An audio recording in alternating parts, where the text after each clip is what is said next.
Welcome to the podcast, Leading Change. I'm your host, Adam Christie.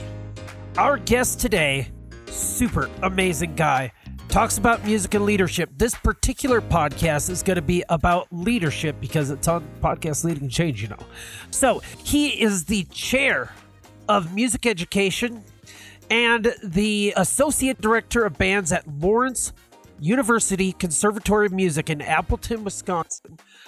He has done bands and clinics, leadership clinics as well, all over the world. And he actually has a company called Upbeat Global. He's going to tell us more about that, but you can find out more about it at www.upbeatglobal.com. Again, that's upbeatglobal.com. So get ready for this. Their mission statement, their purpose statement is to inspire positivity through leadership and music around the world. I want to say that one more time because it was beautifully crafted. Upbeat Global's mission is to inspire positivity through leadership and music around the world. So the genius, the artist behind that whole thing, ladies and gentlemen, please welcome Dr. Matthew Arau. Thank you so much for coming today. Adam, thanks so much for the invitation. It is just so great to spend some time talking about leadership and sharing some ideas with your listeners. Yeah, I mean, we're thrilled to have you. Why don't we just jump right into Upbeat Leadership, Upbeat Global. Tell us about your company.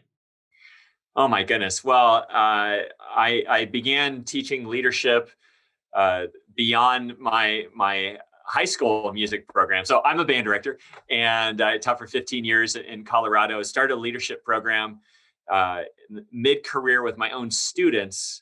And then that model that I created, the Leadership Symposium, I began sharing that concept with other music teachers, and it started to spread and other programs around the country started creating their own leadership symposiums based on that model. And so then I started presenting at conferences, state conferences, and eventually the Midwest Band and Orchestra Clinic. And as I began talking about leadership, more and more people started inviting me to speak to students, to speak to teachers about how could leadership lift every aspect of their music program. And the school districts would bring me in to talk about how to empower students through leadership. And balancing my university work with my professional work has been a challenge. It's been something I love to do, but they've both been kind of growing and growing and growing. And so a year ago, I created the company Upbeat Global to be the umbrella for all the professional work that I do. And because I've had the opportunity to in person present, teach, and conduct in 25 states and 4 continents, I really have had the opportunity to see that the message that I'm sharing of upbeat leadership transcends like state lines. It goes even beyond music, where I've been sharing with business organizations and doing team building for organizations outside of music, and it's inspired in me this desire to lift others through the message of Upbeat Global. And I now have team members, the Upbeat team, and we teach my model of leadership that I've created over the years called Upbeat Leadership, which I'd be happy to share more about what that is too. So you can read the articles that Matthew has written on upbeatglobal.com. I'm going to reference an article you wrote for Touchpoint. It's about trust and leadership. Could you talk to us a little bit about trust in its role in leadership and the consequence of its absence? Right. Well, in the study of trust, I want to just reflect there's multiple layers of trust. And one of the things we don't often talk about with trust is actually self-trust. Right? We always think of like, well, trust is between two people, but actually I think trust begins with trusting ourselves. And when I wrote this article, I called it the trust of leadership, I believe. And this idea was that as a music teacher, it's important to trust yourself, and then from there to trust others. And that the leader needs to take the first step of extending the hand of trust. And that's a tricky thing about trust. In order to get trust, we have to give trust. and trust is also earned, right? And I'll share, that like building trust is like building a brick wall, like brick by brick by brick by brick, right? But you could remove like a brick towards the bottom, the whole thing will just crumble. And so leadership or trust takes a long time to build, but is quickly disintegrated when we demonstrate, a lack of integrity, or we don't follow through, or people don't believe what we have to say. So it needs to be cherished and taken care of, and it can take time to build, but it's essential for an organization that there is trust within the culture of the organization, from the leader and the members of the organization. What happens in the absence of trust? Well, that's a great question. And I think when there is high trust, there's high empowerment, right? So if the leader trusts the members of the organization, and in my situation as a band director, if I trust the musicians, I'm going to give them responsibility. They're going to be accountable, and I'm going to believe that they're going to follow through and be proactive, right? If I trust them. And when you trust somebody and you empower them, it adds value to them, and it allows them to actually reach for their potential, which is beautiful. When there's not trust, what happens is there's a lack of engagement, a lack of motivation, because there's this lack of value put towards the members of the organization. And so a low trust organization slows everything down. There's a book written by Stephen Covey's son, Stephen M.R. Covey, The Speed of Trust. Yes. I was going to bring it up, but you did. We think alike. Okay, go ahead. Oh, this is great. This is so great. Yeah. So I think it's amazing. I love that you've read that book. Of course, this is why we met, we have to have so many things in common. And he actually shares this idea that when there's high trust, speed, things move quickly. In fact, if you think of two organizations getting together and they're making a deal, if there's high trust, you could just make a deal with somebody with a handshake and a pat on the back and like, I believe that you're going to follow through. Yeah, we got this. Cool. But if there's low trust, it could take forever. The lawyers come in. It just takes all this time, and people might back away from the table. And also in terms of businesses, cost goes up when there's low trust, right? It's like you're spending all this stuff on things because there's low trust.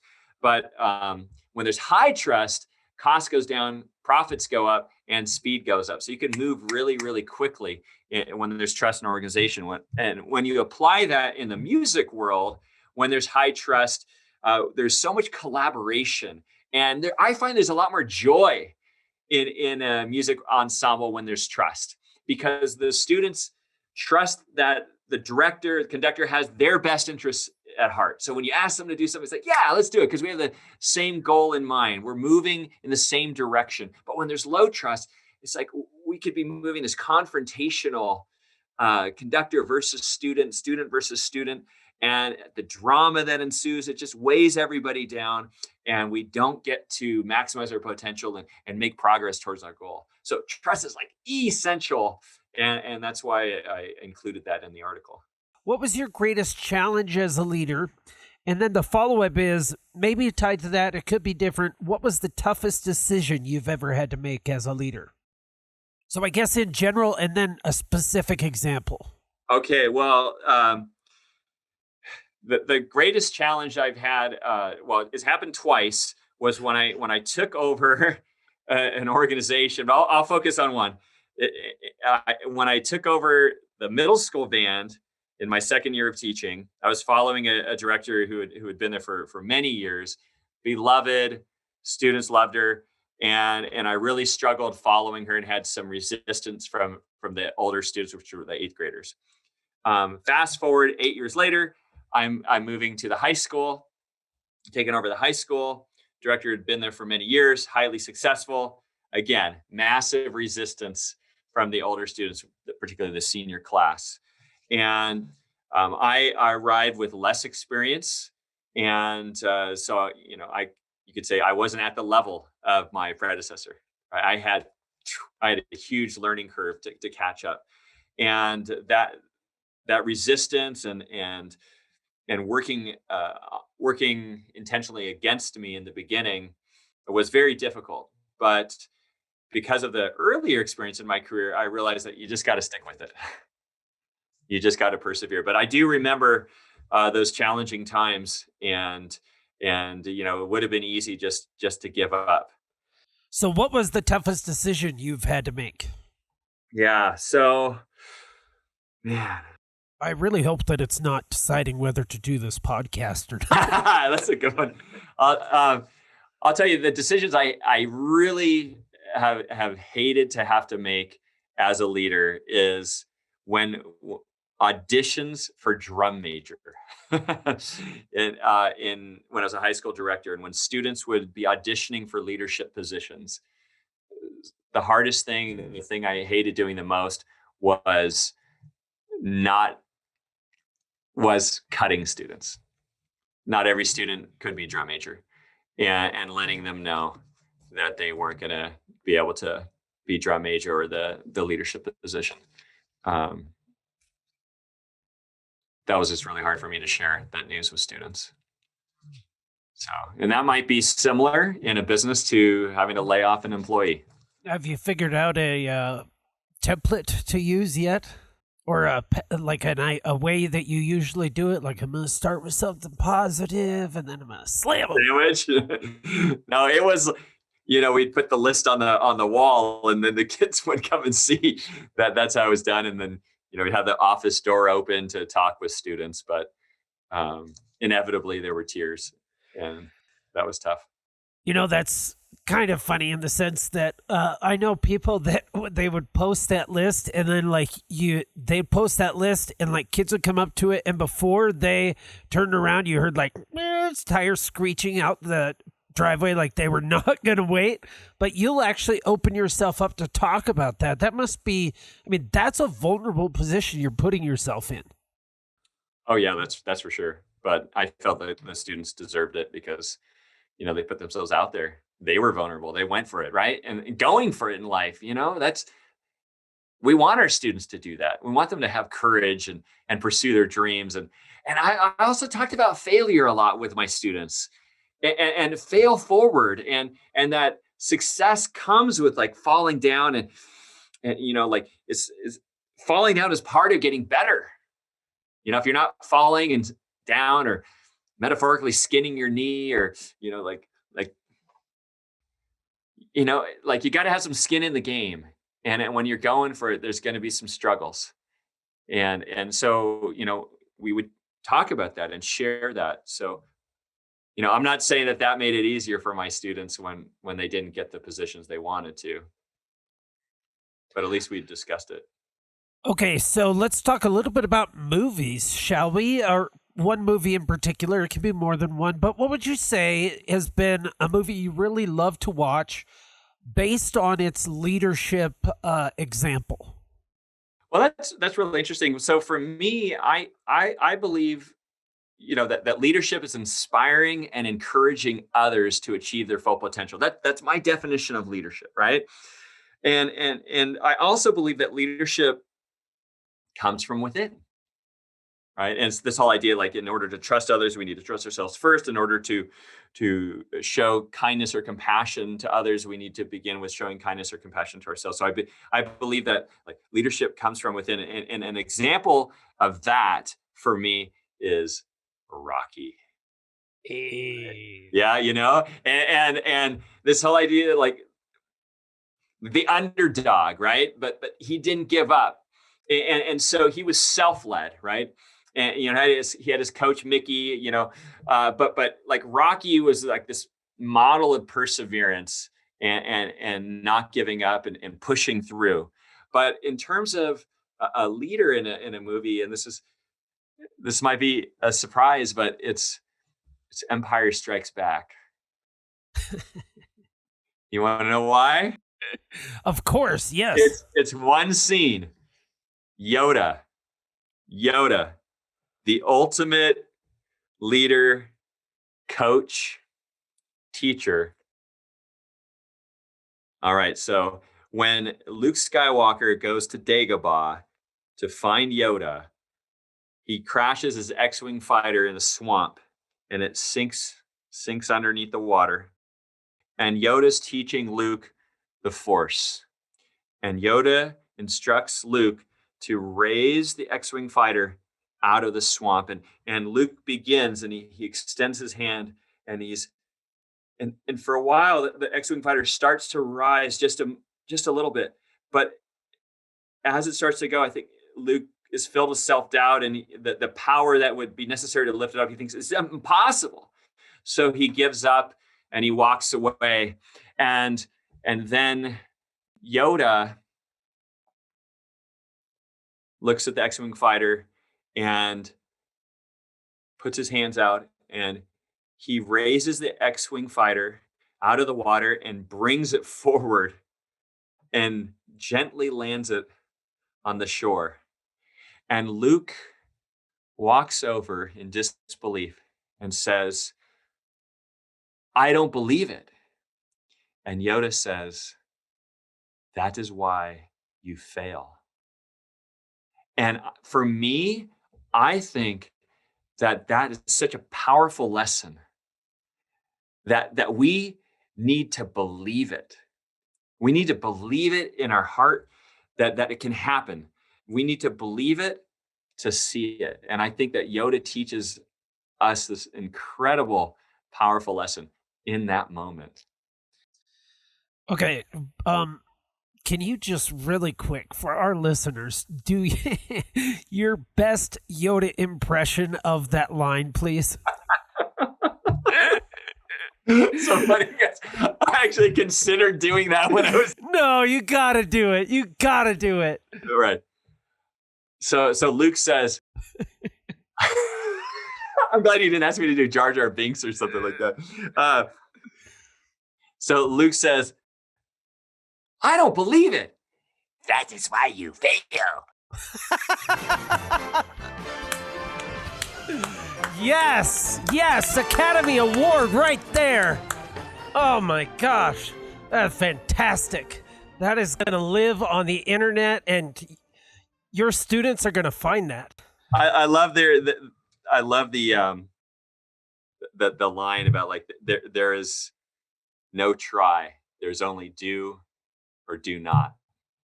There is no try. I think that's just such a great message that Yoda shares with Luke. So for me, I do believe that teachers are leaders, right?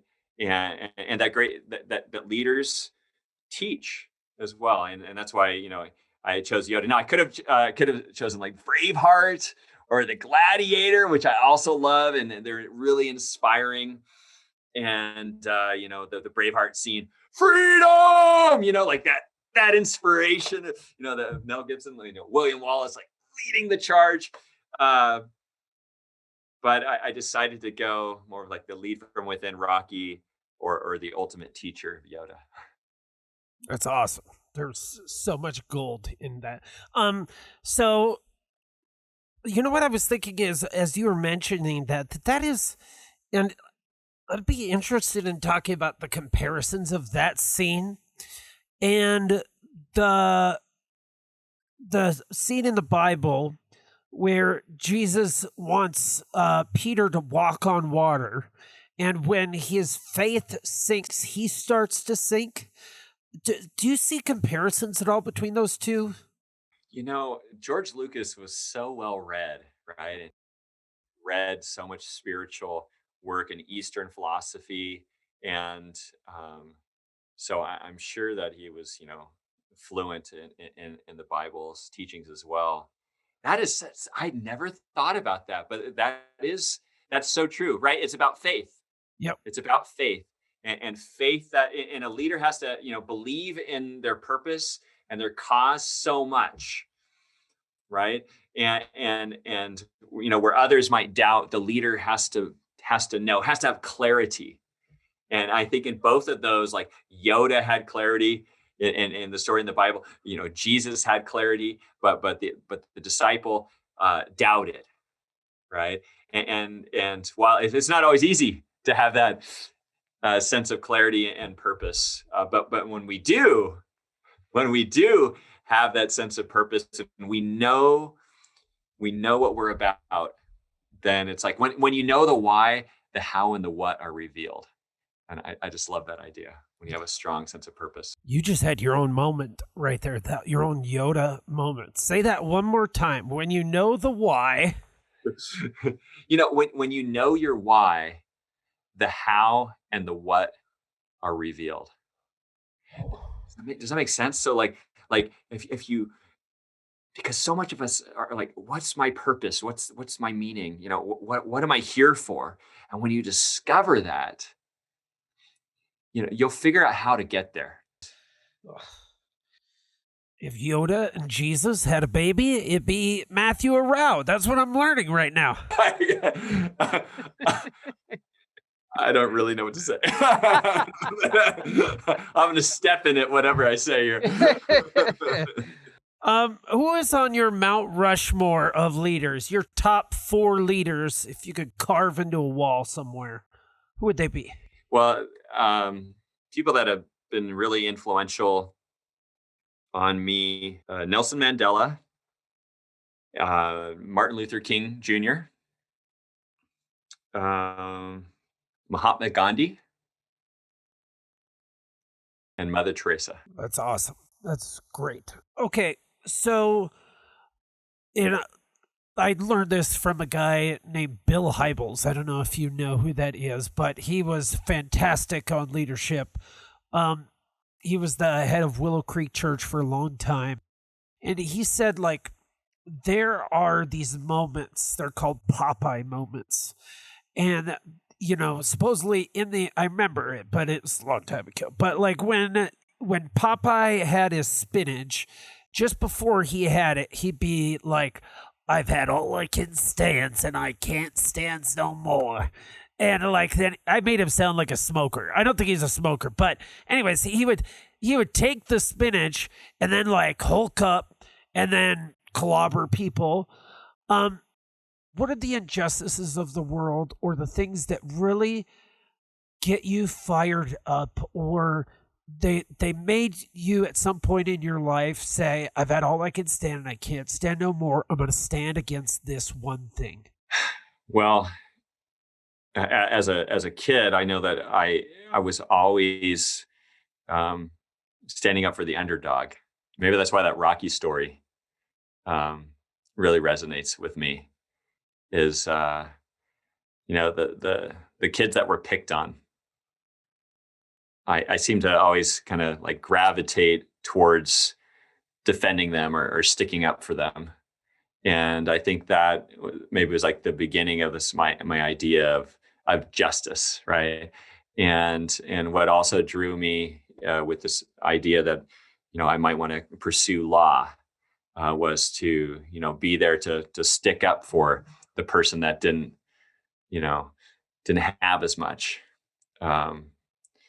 And so, an issue for me is poverty, and the separation of the massively wealthy and the have-nots. I see education as a change agent where we can help lift students up from wherever they are to help them, become the best version of themselves, so that hopefully they will be able to, find success in life. What has been your approach to battle racism in your field and in your life? Yeah, well, I think an important step is to always look within. Right? I think that to accept that I have blind spots, hidden biases, and to do my best to learn, grow, and listen. Right, whether that's reading more about the topic, talking with others that are more informed than I am, and in my profession, which is music education, being very proactive with selecting repertoire that is representative of underrepresented groups. I think that's really important because the world of band comes from more of a Western European military band tradition. And so many of our early composers have been white men. But through the years, there's been many more composers of color and many more women writing for band. And by bringing in works by people from other ethnicities, cultures, and gender, we're able to honor them and to give them voice through music. Also, it becomes like an on-ramp, a way for us to bring discussions about challenging, hard issues, whether it's about gun violence in America or racism, for example, in the United States, and opening up vulnerable, hard conversations with our students with music as the platform to spur those conversations. Well, one of the great parts about doing podcasts is I get to meet these wonderful people, these master teachers, master leaders from all over the country, all over the world. And once you hear from them, you're just kind of like, how have more people not heard of this person? Or how is this person not a household name? And your name is one of those names. I just think you are so knowledgeable and so credible on so many different things that we're just so thankful that you would help us and we could help introduce your name into the world so that you can help make change. And you do so at Upbeat Global. People can also connect with you where at? Hey, if you want to connect with me, and I'd love to connect with you, I'm on Facebook and Instagram and Twitter with my own name, Matthew Arau. And I have a business Facebook page, Upbeat Global. There's a group called Upbeat Leaders, which would be perfect for people listening to this podcast. That's on Facebook, right? That's on Facebook, yep. And then on Instagram, there's the upbeat.global as well. But you can connect and sign up for my mailing list on my website, upbeatglobal.com. There you'll also find many articles, videos, podcasts, resources, announcements about upcoming events. I do a lot of leadership events for students and directors, but I also present to business organizations, do team building events. And so really, I believe the message of Upbeat Global transcends beyond music, and the messages have been embraced, with a lot of excitement in all organizations that I've worked with.